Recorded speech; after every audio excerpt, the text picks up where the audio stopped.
అమ్మా అందరికీ వందనాలమ్మా. అందరూ బాగున్నారా? మరి ఈరోజు 12 మంది వచ్చారు.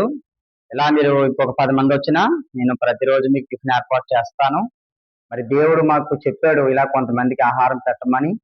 అందుకని మేము ఎవరేమన్నా పట్టించుకోం. మేము కడుపు నిండా మీకు పెడతాం. మరి ఈరోజు పాస్టర్ అమ్మ గారు మీకోసం దోశలు వేశారు, ఉల్లి దోశలు. అమ్మా దోశలు ఎలా ఉన్నాయి? అమ్మా వేడివేడిగా ఉల్లి దోశలు వేశారు. మరి అన్ని కూడా చట్నీలు ఎప్పటికప్పుడు తయారు చేస్తున్నారు పాస్టర్ అమ్మ గారు. మరి పాస్టర్ అమ్మ గారి కోసం ప్రార్థన చేయండి. మరి మా కోసం కూడా ప్రార్థన చేయండి అమ్మా. ఓకే, ఇలా అందరూ రండి. మీకు ఫిల్టర్ నీళ్ళు ఇస్తున్నాం. కుళా నీరు మంచిగా రావట్లేదని ఫిల్టర్ నీళ్ళు ఇస్తున్నాం. ఓకేనమ్మా? మరి మీరు అందరూ సంతోషంగా ఉండాలి. మా ప్రార్థన చేసుకుందాం. ప్రేమగల తండ్రి, కృపగల దేవ, ఈ పరిశుద్ధమైన ఘనమైన నామానికి వందనాలు తండ్రి, స్తోత్రాలు ప్రభువా.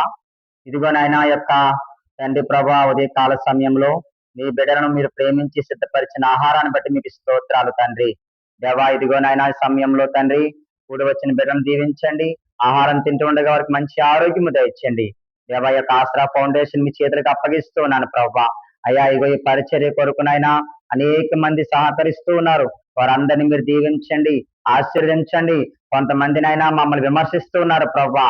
దయచేసి వారిని క్షమించండి నాయన తండ్రి ప్రభానికి స్తోత్రాలు నాయన. ఇదిగో తండ్రి ప్రభా, ఇదిగో వాక్యము సెలవిస్తుంది, బీదలను కటాక్షించేవాడు ధన్యుడు అని. దేవా ఇదిగో తండ్రి ప్రభా, మీరు మాకు చెప్పిన మాట ప్రకారంగా మేము చేస్తూ ఉన్నాం ప్రభా. మీకు వందనాలు తండ్రి, స్తోత్రాలు. ఇదిగో నాయన తండ్రి ప్రభా, ఈ యొక్క సమయంలో నాయన తండ్రి ఇదిగో కూడి వచ్చిన బిడ్డల కొరకు నేను ప్రార్థిస్తున్నాను. ఇదిగో మా దుమ్ములపేట ప్రజలందరినీ దీవించండి. ఇదిగో నాయన మరి వేటకెళ్లే వారిని, చేతి పని కూలి పని చేసుకున్న వారిని దీవించండి. మా దుమ్ములపేటలో సేవ చేస్తున్న సేవకులను దీవించండి. వారి కుటుంబాలను ఆశీర్వదించండి, వారి సంఘాలను దీవించండి. ఇదిగో తండ్రి మీరే మా అందరికీ సహాయం దయచేయమని, కృప చూపించమని, మహిమ ఘనత ప్రభావం మీకే చెల్లిస్తూ నజరేయుడైన యేసుక్రీస్తు నామమున ఈ ప్రార్థన మనవులు అడిగి వేడుకుంటున్నాను తండ్రి. ఆమేన్ ఆమేన్. అమ్మ అందరికీ వందనాలు. తృప్తిగా తినండి, కంగారు పడకండి.